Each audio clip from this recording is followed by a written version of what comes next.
It is my great pleasure to introduce me, Dr. Mihail Petrov. If he would switch the first slide, I will be able to read the title. So we'll be talking about how to enhance light emission from quantum dots with some help of collective Mie-resonances. So, Misha, please. Thank you, Anton. Thank you, dear all, for joining us in this Friday morning. I hope you can see me. I don't know whether my cam will be really needed, but I'll try maybe to wave my hands at the most critical moments. Okay, thank you, Anton, for introducing. And indeed, I'll try to talk today, and I'll try to deliver what we have done recently on enhancing light emission with quantum dots and collective resonances in dielectric structures. So first of all, I need to acknowledge my colleagues because this is a collaborative work between Halle-Wittenberg University, York Schilling's group, and Institute of Microstructures, where all the fabrication is done and still is under process by Alexei Novikov and his group, and Roman Savedev also participates. So this is our kind of a three-pod collaboration team. So I'll try to. So I hope there will be any questions, and I think you can ask them, and Anton will try to moderate that.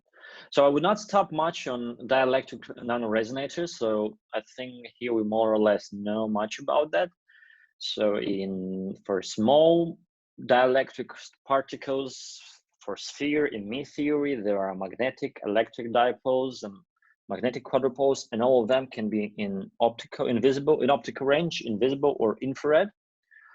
And that led recently to quite broad applications or some new physical features shown in that structures.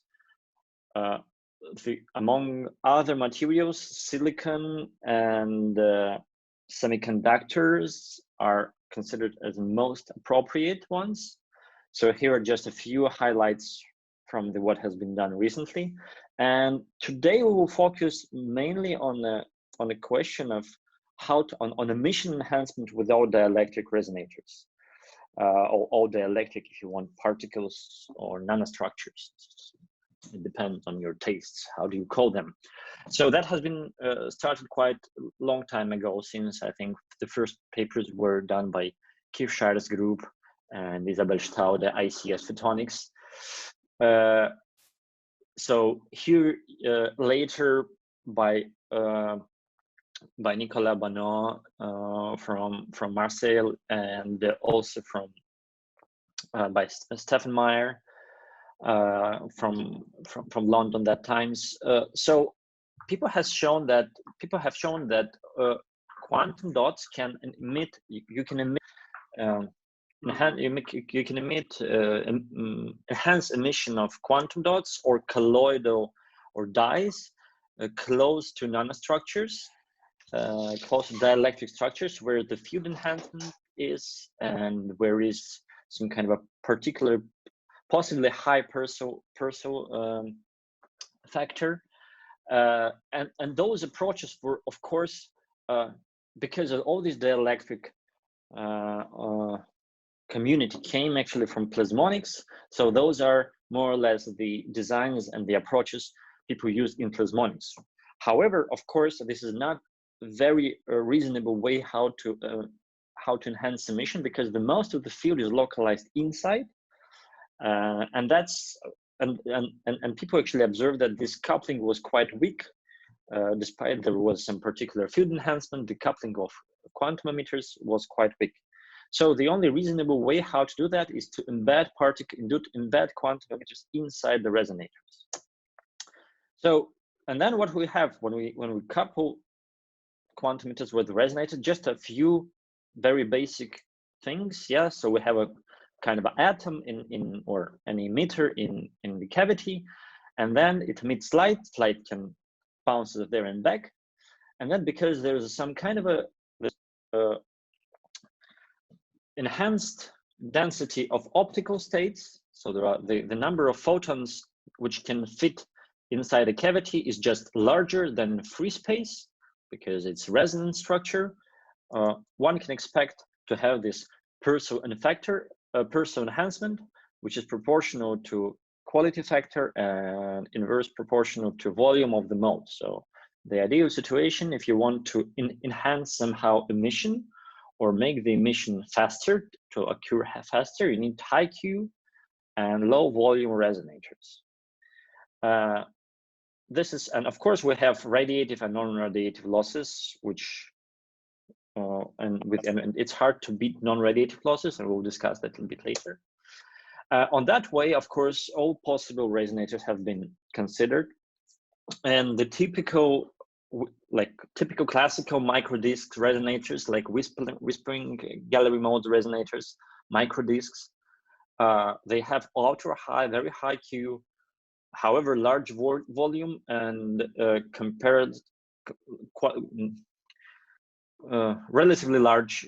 They're also their sizes of the same as the volume. However, volume might be smaller, much smaller than the size, but size is big, is about micrometers, like several micrometers. Okay, then the another approach where you actually can achieve very high Q, very small volume, are the photonic crystal cavities. However, big drawback is that actually your footprint, your physical size, is still quite large. So it's because you need photonic crystal, you need, okay, the resonator is only this small, so the mode volume is very small, but the resonator by itself is huge. You have a full photon crystal. So that's why we try to go to these Mie-resonator structures. And okay, though we expect quite low, one can expect low Q factor, we also have small volume and effectively very small real footprint, and that's quite important. That was our approach when we started to work on that project. So we considered this germanium quantum dots embedded in silicon environment, and this platform is very nice because it fits. It can be integrated into electronics, so it's easily can be integrable with all the modern silicon technology. And the idea was, okay, to cut, basically to shape, to reshape this structure, a slab, into silicon disks. And germanium quantum dots, so what regarding the emission, they have a band in telecom range. So despite the germanium is non-direct semiconductor, indirect semiconductor, still in quantum dots you can see quite pronounced emission in telecom range. So here it's the peak. Here's also shown the peak of silicon photoluminescence. So that's what we are interested in. However, of course, they are not that efficient as indium arsenide or indium arsenide quantum dots. They still emit in the proper region. So our first attempt was quite successful. So we had this either electron beam lithography made or focused ion beam made structures where you can see the layers of quantum dots inside silicon. So there are five layers shown here, and basically those resonators of size of like several hundred nanometers possess lower dipole modes, like electric dipole or magnetic dipole modes, oriented along the pillar, or nowadays maybe pillar, it will be more appropriate to call them, with along the axis or perpendicular to axis.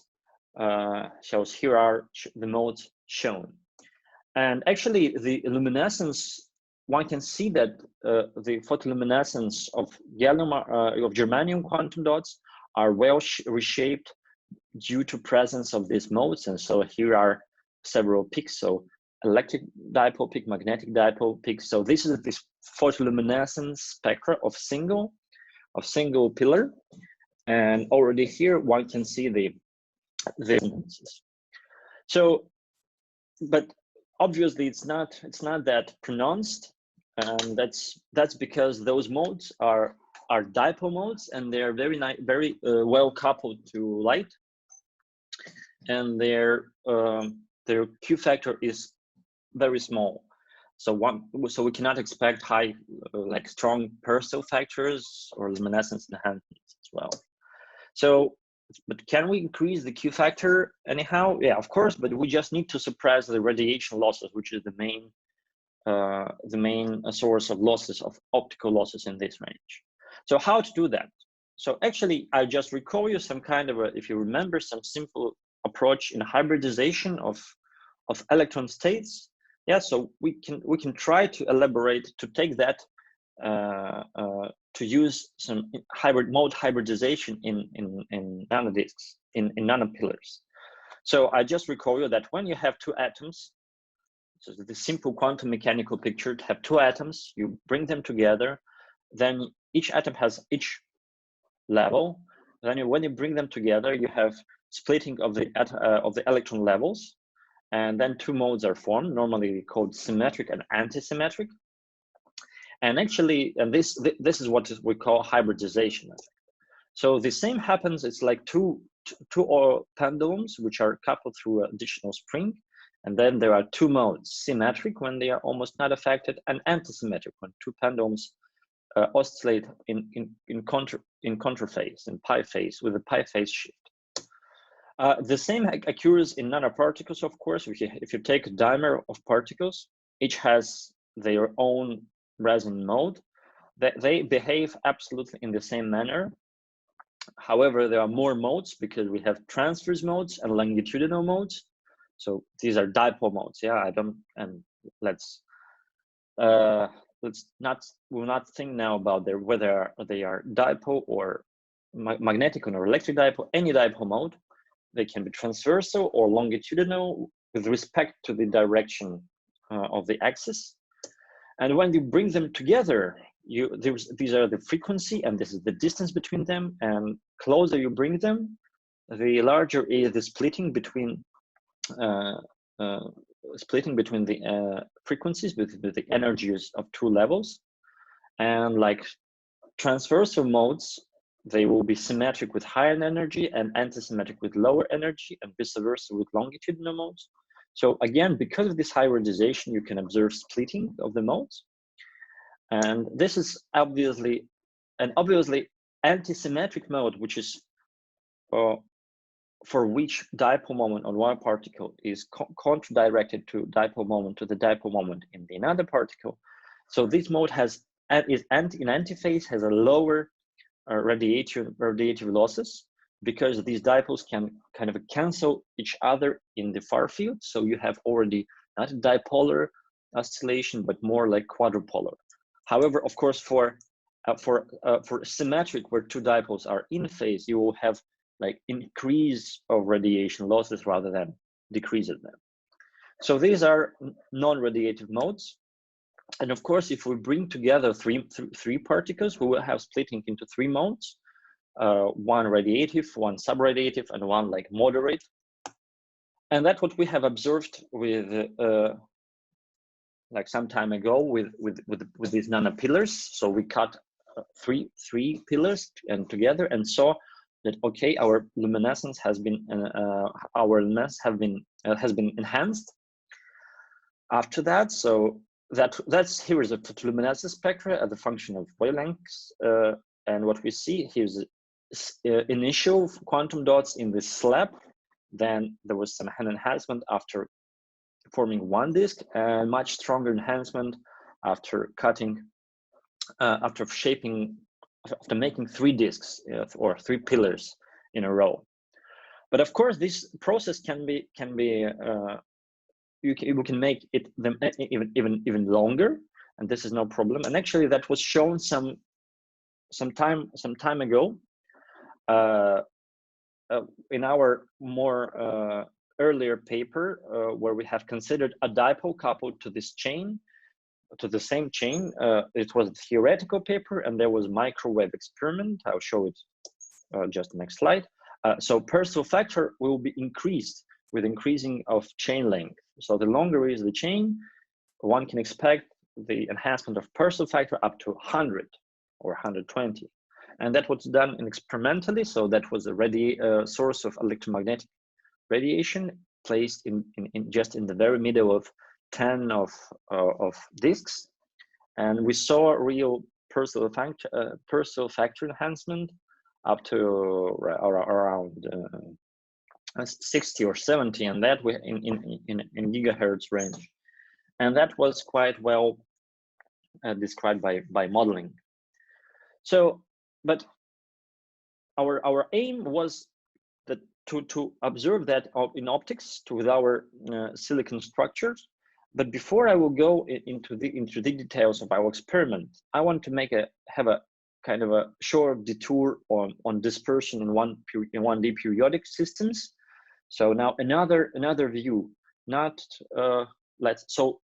so far we have started like this constructive way. We took 1, 2, 3 resonators, 10 resonators. Now let's go from all the way around. Now let's consider an infinite chain of resonators. Yeah. So because we want to go into long chain, so it's more convenient to describe them as infinite chains. So if we take an infinite chain of coupled oscillators, periodic, so we can apply beta ansatz and expect that our dipole moment depends somehow as a wave, as a quasi-wave, as a function of coordinate, and q is quasi-vector, block vector. And what we will see, of course, the band diagram. This is dispersion, this is frequency. In the simplest case of nearest neighbor, and so this is first Brillouin zone, and the center gamma point in the center of Brillouin zone, all the dipole moments are in phase. At the edge of Brillouin zone, they are counter phase, and vice versa for longitudinal modes. So the modes are also in phase in the gamma, but the energy is kind of inverted because the coupling constant has a different sign. So these are dispersion lines, quite classical dispersion lines of tight binding model. And of course, if we take into account retardation effects in infinite chain, and we need to consider coupling with light. So when we took long-range dipole coupling, what we will have is kind of an additional hybridization of these dispersion curves, and then especially T modes will be deformed, and then we will have waveguiding modes, which will be below the light line, and those will be real waveguiding modes, or radiative modes, which are above or diffraction modes, which are above the light line. Yeah, so that's the main idea. Of course, people like these waveguiding modes because they guide light, yeah, and at sub-wavelength, in a sub-wavelength regime. And that actually has been shown, yeah, I'm sorry, before I discuss that, so that has been shown in a number of papers, like theoretical paper. Here, I think this is one of the first papers about this all-dielectric chain from our lab. And you see there are many modes, TM, TE mode, magnetic, so it's or electric dipole mode also. So either you call them TM or magnetic dipole, electric dipole mode, or quadrupolar modes. And even a number of experiments has been shown. So both in microwave regions. So here is the transmission spectra from of this change, even some even angle change. So mode can cross the line. And also there was a paper, 2017 paper by Arseny Kuznetsov group, where they observed this long distance propagation of excitation through this waveguide mode.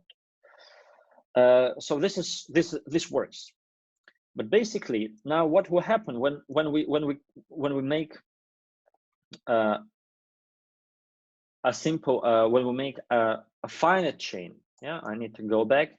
So once we consider finite chain of atoms, let's say n of them.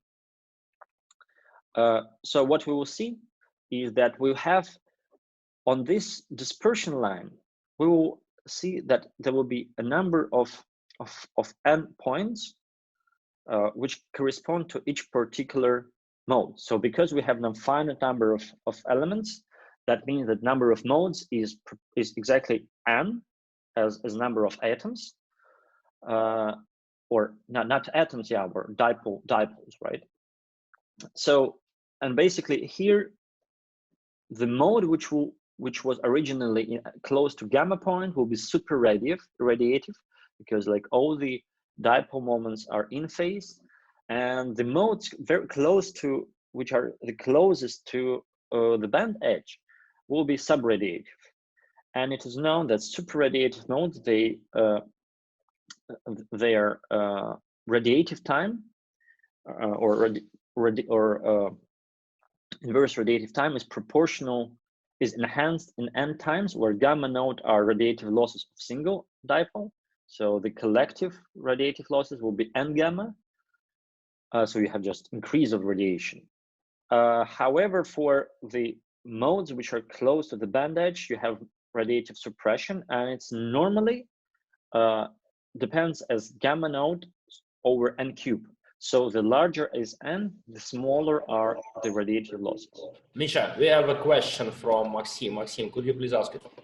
Here, so Misha, can you please give a qualitative reason for such scaling of gamma with n? Because I would expect that if you have all dipoles in phase, then you have interference and then n square. So why n for gamma super radiative? Just maybe some qualitative explanation. Qualitative explanation is how to say. So each, if you want, this is it is indeed interferic effect.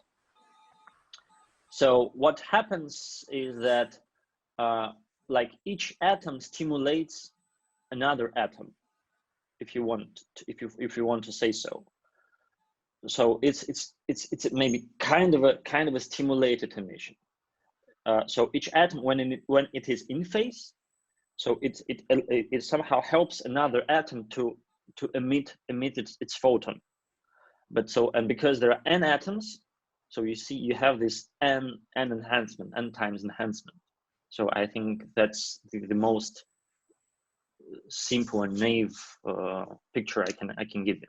Okay, and then what about subradiant? So 1 over n cubed. I would expect that they suppress like dipole radiation, but still you have maybe radiation from higher multiples. Why n cubed? Yeah, n cubed is also quite simple. So what you need to do, you need to take you need to take the following consideration. You take so you need to estimate the time which takes for this mode to leave your chain. Yeah. So if you take a grouped velocity close here, close to this band edge, not zero, but this QOA. So you need to take reciprocal vector divided over n, and that will be the distance which separates this mode from the band edge. So there you have finite group velocity, and then you need to divide the length of chain over group velocity, and that will give you time which takes for this mode to escape. And the simple consideration will give you n over 1 over n cube. So our time will be n cube, our gamma will be 1 over n cube. Good, thank you, Misha. So it's like purely kinetical picture. Sorry, Anton, can I? So Sasha, Andrei was first. He was raising the hand. So yeah. I'll listen to his question, and next you'll be yours. Yes. So I also have a comment. So Misha, am I right that if you will write just a equation for amplitudes, you will have the gamma coupling rate is proportional to the square root from gamma, and then when you take a sum and you calculate the energy, which is the square of the field, you need to take a square from square of coupling coefficient, which is proportional to the square root. In this case, you will have just a gamma. And gamma. Yes, that's correct. Yes, yeah. It's the same. Yeah, you're right, Andrei. You're right. Okay. Thank you. It's another. That was Sasha's question. It was just the same basically point as Andrei said. So if you take the normalization into account, if each atom, Maxim, basically each amplitude for each atom, it has to be normalized. So there is a factor 1 over square root of n. If you take it squared, it gives you 1 over n. So from you get n squared divided by n, which is n. So this is for superradiant. And just for historical comment, well, at least in Yoff Institute, Ivchenko has obtained, I think, first expression in 1994. It's published over 200 citations, and it has been experimentally seen for quantum wells. And subradiant modes, the scaling has been obtained by Kavokin, Ivchenko, and Masha Vladimirova in 1998. So also for quantum wells. And so I guess for lasers, they also know it as it's written. Thank you, Sasha. Clear now. Thanks, Sasha, for this nice historical overview. Oh, it's good. I think I need to add them and add the proper citations here, right? For the classical papers. However, maybe first ones were by Kagan in Kurchatov Institute in the context of emission of gamma radiation from crystals. So I think that the problem of superradiance in resonant periodic systems, first of course Dicke, 1954, but then experimentally a lot has been done by Kagan in Soviet Union and by Hanen and Trammell in the United States in the context of emission of gamma rays. You have like crystal and each nuclei has a resonance. Frequency of the resonance is about 30 kilo electron volts, but physics is the same. So it's like a resonant particle for gamma rays and also very similar equations. So I shut up. So this, yeah, I think that okay. My understanding it's quite more or less classical things. Yes. So so I don't the full list of the proper references. Yeah, will be quite long. Indeed, starting from Dicke. Yeah. So this is the basic kind of a picture in which we work. Oops, I'm sorry. Something. Let me. So then what we tried to do, just to observe this in our system, and so that's the structure which was considered now the same pillars, but put it in line, and then there are around 11, like up to 11 particles.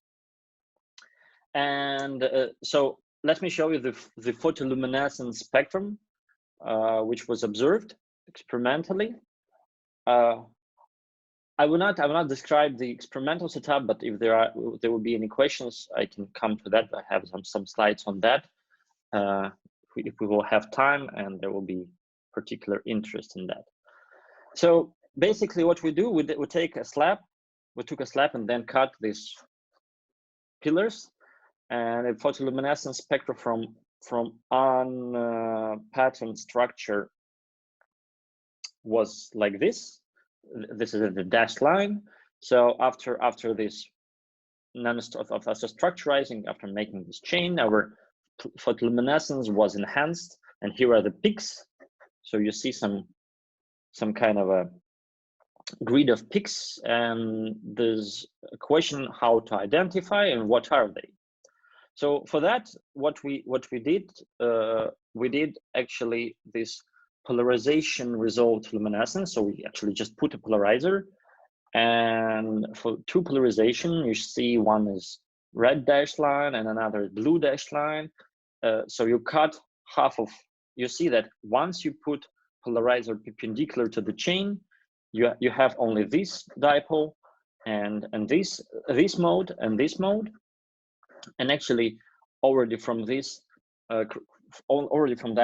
this kind of a consideration, you can make a conclusion that this is magnetic. That might be a magnetic dipole mode, which is oriented along the chain. So its dipole moment is oriented along the chain. Yeah, of course, we also checked this through the calculation. There is some particular. So this is MX, the highest mode, the most intense. These are PX and PY. So we also made, with green lines, the results of calculations are shown, and one can see that there is particular mismatch between electric dipole modes in modeling and in simulations. We can elaborate, we can discuss on that and speculate on that a bit more after the talk or during the talk. But also I want to drag your attention that for MX mode, there are next, so there's not only the one mode, there is second mode, and this corresponds to MZ. We believe that this is MZ mode, or overlapped with the higher order MX mode. So what is higher order MX? So why there are two peaks? I'll show you just next slide. So here are the modes, the field distribution in the MX mode. So you see the chain, and you see very. I hope you can see that there are these circular currents, polarization currents, which generate magnetic dipole moment along the axis. And if you calculate them accurately, you will see that the dipole moments have a pi shift. They change the phase when you go from one to another. Misha, sorry, we have a question from Andrei. Yes, Misha. So my question is about interpretation of the resonances. So in my opinion, for example, if you have the MX-oriented magnetic dipole, exactly into the vertical direction, it gives you linearly polarized light along the Y direction. It means that if you will rotate analyzer in the collection channel, you should focus the signal completely, like we see for some resonances. But here we still see some pronounced enhanced signal independently on the orientation of your polarizer, of your analyzer. Right. Yeah, Andrei, thank you. Let me go through that once again. So once I put polarizer perpendicular to axis, this is red line. You see here is peak.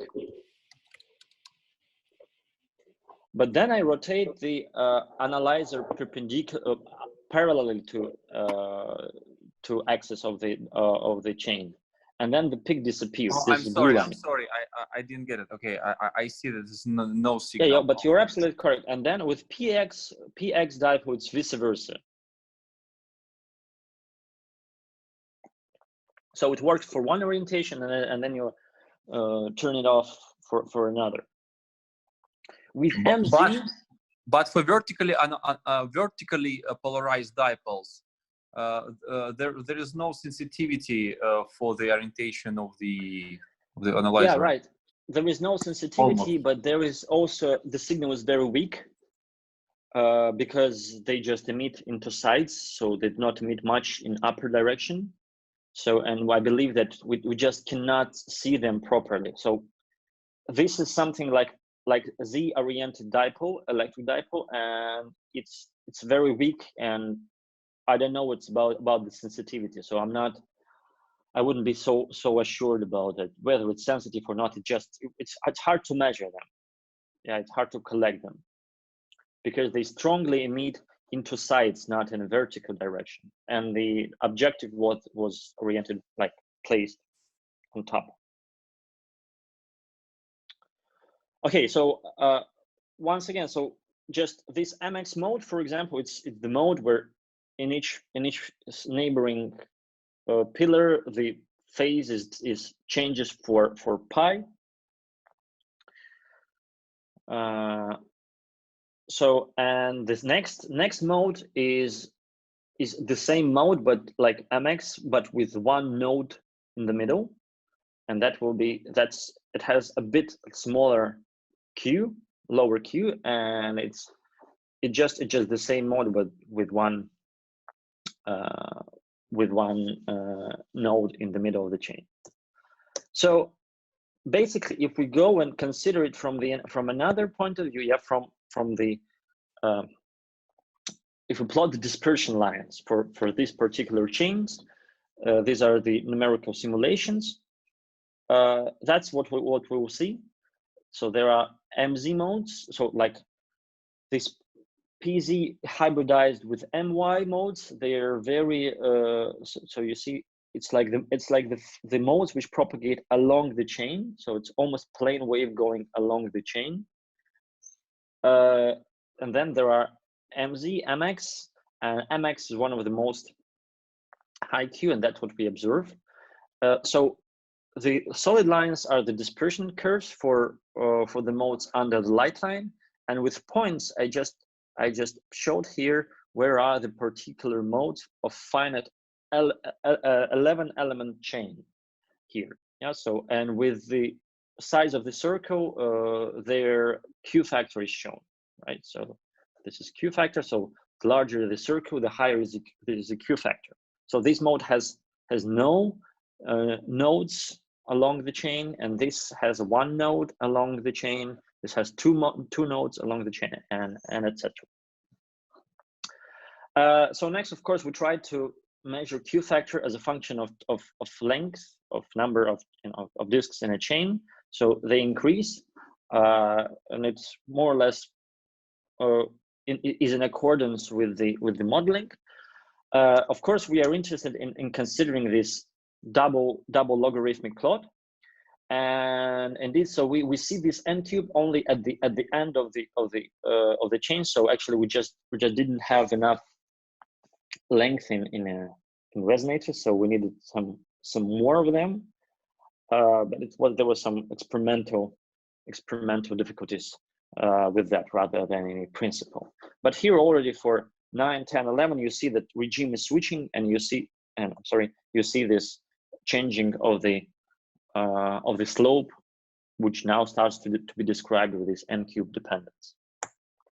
All right, another thing is just, which is interesting, is to observe the photoluminescence, so mapping of photoluminescence along the chain. I hope you can see that there are the circles, which like illustrates virtual disks, pillars. We cannot see them, but they are there, and actually all the emission from these high Q modes should go rather from the edges of a chain. Like this is a nice picture, nice theoretical picture, which shows it where the intensity, because like for this chain, the ends are the defects, so all the light go through the defects. However, of course, you cannot. The maximum is not at the very end, but it's a bit closer to the center, and that's because of the overlap. Because in our geometry we excited and collected, we excited the chain and collected the signal from with the same objective. So, and then it's also, you need to take into account the excitation efficiency. So if you go to very end, your excitation efficiency might go down. However, all the light will be collected from there. So this picture is actually overlap over excitation and collection efficiencies, but still gives us some information about the mode. And finally, some kind of a theoretical picture. So if you take maybe illustrative in a way. So what we did a simple simulation. We took a bar and then started to kind of a mill in simulation to make a grating with deeper and deeper grooves. And then, so you start from, that means that you start from, and then there's a milled depth. So you start from 0, and then you end up with the separated cubes, which are now kind of Mie-resonators. And what you see there, that actually, so unmilled is here. So this is bar.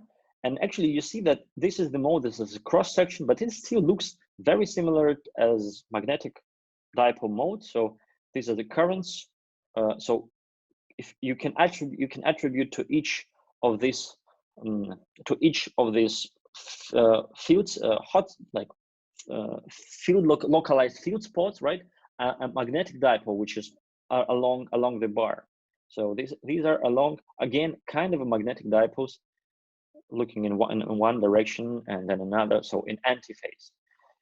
Once you start milling, yeah, and what's very important, that the amplitude is constant.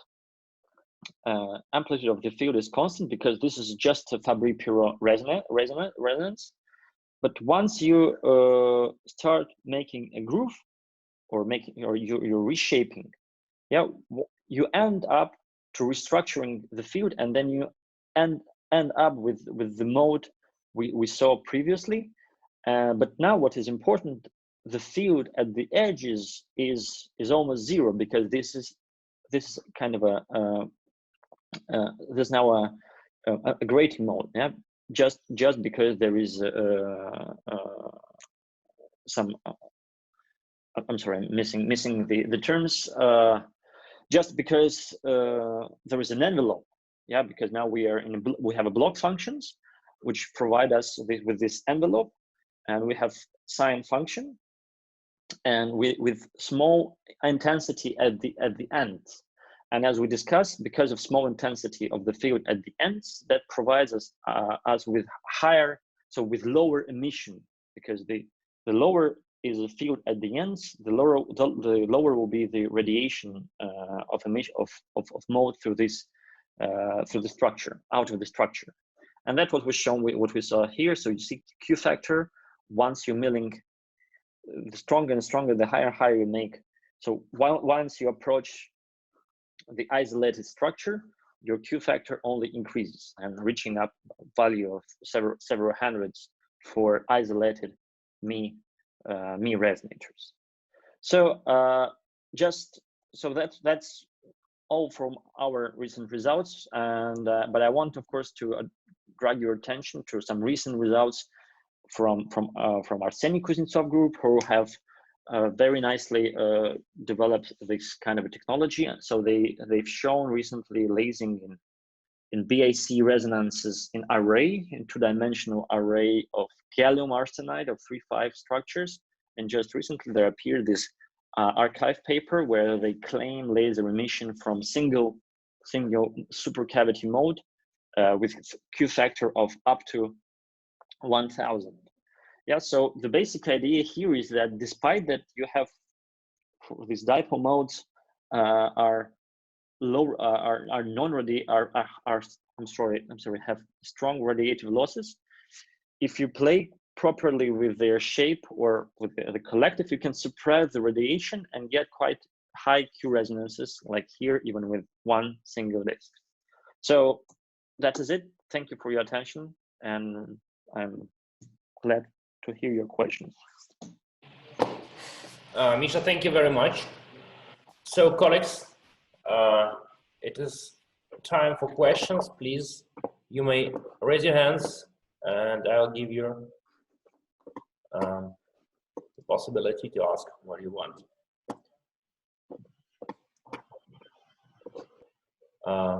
Andrei, please. Okay. Yes, Misha, thank you for your talk. So my question is,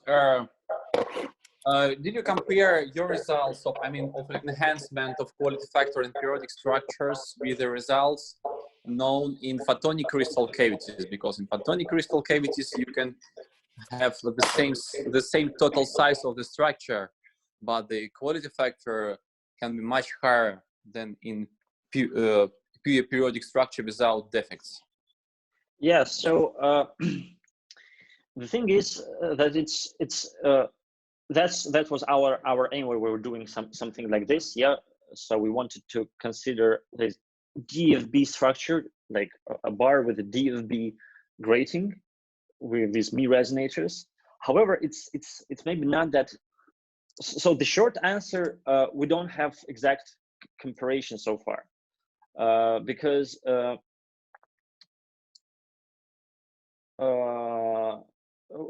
it's a matter of particular optimization. Yeah, so we can optimize the structure here. So with playing, I don't know, distances or separation distance or sizes, and then you can enhance Q factors. So, okay, we have here 500s or 700s. Can we get more? Yes, we can, but then we need to compare it with photonic crystal. So generally, the Q factors are more or less of the same order. But then it's hard when it's for particular numbers. It's hard to understand. I mean, so we are working on that to provide proper comparison. Mm-hmm. So maybe do you know just in foresight, what is the advantage of such kind of pure periodic structures over the photonic crystal cavities? So first of all, I think that's photonic crystal cavity is big. So but the footprint is smaller. That's one of the main advantages. If you understand what I mean, yeah. So for photonic crystal, it should be lateral. The long size, yeah, there will be, so the length will be 10 microns. Okay, but the transfers to other dimensions will be like 500 nanometers. Okay. And so hopefully Andrei is happy. If not, he will raise his hand. So we have another question from Maxim. Maxim, please. Okay, so Misha, just to continue, I have a couple of questions. The first one is related again to the comparison with photonic crystal cavities. As you demonstrated here in this regime of Mie-resonant coupled particles, you have the suppression of radiation as 1 over n cubed with the increase of number of particles. However, I believe if you make some finite piece of photonic crystal, then it would be like exponential suppression of radiation with n, because it's like band gap, and then the evanescent tails of the field like strongly decaying after a couple of layers. Maxim, no, it will be exactly the same in Q. The same, and it is well known as it's exactly the same, because again it's a matter of dispersion. So you have a dispersion, and then you are not in band gap. Yeah, you see it. Or what do you mean? You mean the photonic crystal cavity?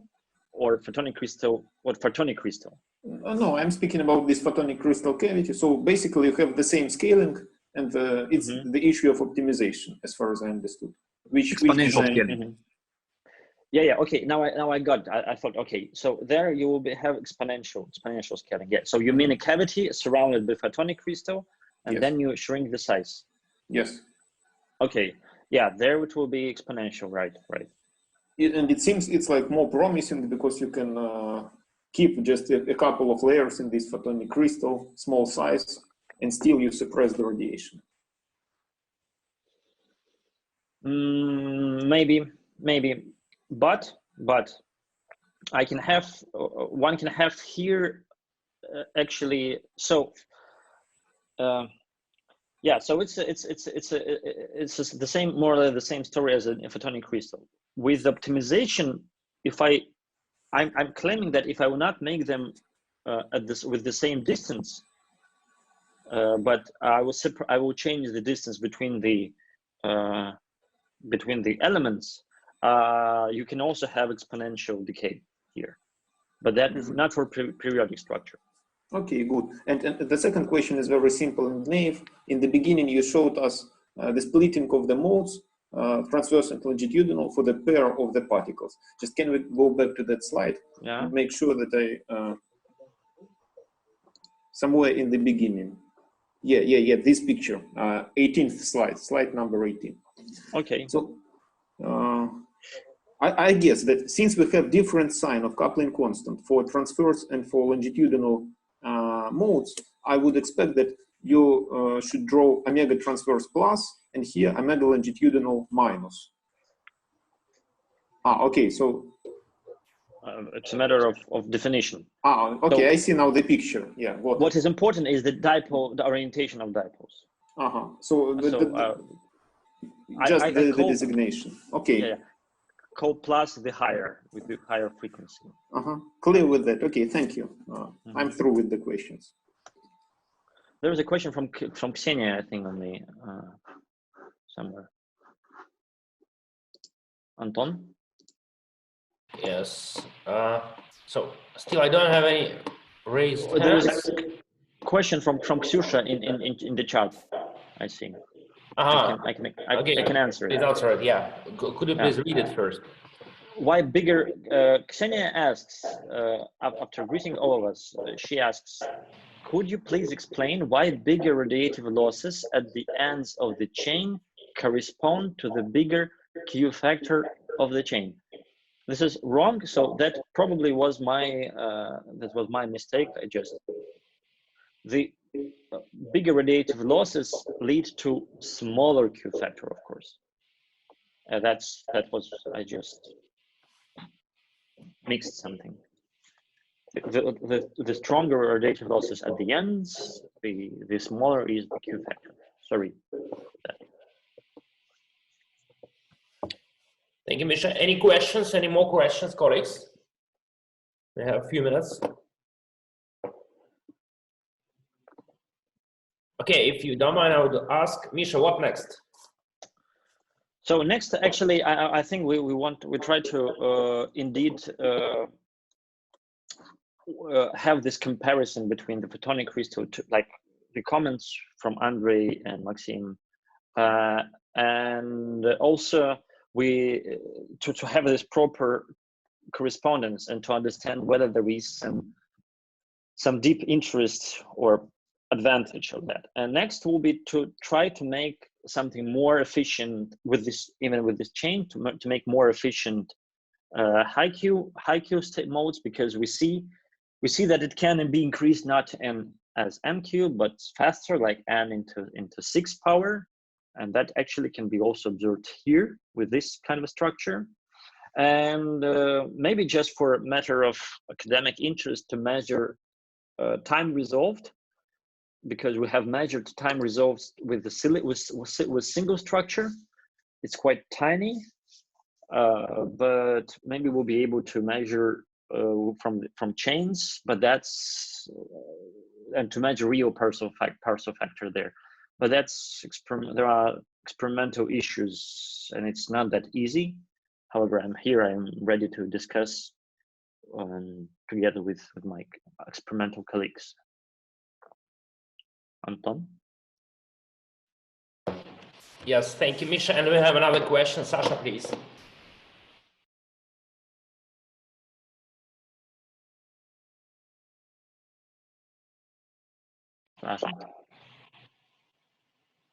Sasha, you have raised your hand? Seems not. Just a second, Sasha. Okay, no, so no hand anymore. No, I can talk now. Sorry. Okay. Now I think I can talk. Okay. So Misha, I apologize for missing a lot. Just sorry, got distracted. I wonder, you mentioned long-range coupling, right? Yeah, right. So have you tried this trick with inversion of the coupling for this system? I wonder if it works or not. I mean, you have this kind of discrete dipole model. What happens if you invert the Hamiltonian? This trick we discussed, then you automatically can prove in simpler situations that all the losses are from the edges. Have you checked this Sasha, we tried very briefly, but we didn't success yet. But it does mean that it will not work. So it's still an open question for me. But so it's not ruled out that it might be useful. Okay. Yeah, I'm happy it's very good. Yeah, it's very good, and that's to discuss in any moment. Because I think that still most of your radiative losses are through the edges, right? Absolutely. Then this trick should work. Yeah. More or less, at least qualitatively. Okay. Yeah, we will try that. I'll be glad to discuss. Okay. Any more questions? So thank you very much, Misha. I would like to say a few words regarding the current webinar and the next one, announce the next one, and after that I would propose to switch on the microphone and make the applause. So before we just to have fun all together. So before we proceed, my question to the audience, I just copy it to the chat. So if you would not mind, we would like to publish this webinar, both the webinar itself and the discussion on YouTube. We would like to do it in public domain. If you have any objections, please let me know. You can make it privately. So we would like to upload it, since it's a good way to distribute this activity that we managed to arrange. So the second thing that I would like to announce, the next optical webinar that will be given next Friday at 10 a.m. so in the morning at the same time, and it will be given by Vyacheslav Dichuk. And note, it will be devoted to genetic transformation of animals, the use of viral constructions for obtaining the mutations. So you will be warmly welcome, and I propose to thank our speaker by turning on the microphones. So Misha, thank you very much for your talk. Thank you. You want to test Zoom, right? Okay, thanks Anton, thanks colleagues. See you soon. Okay, see you all. Thank you. Thank you, Misha. Thank you, Vasya.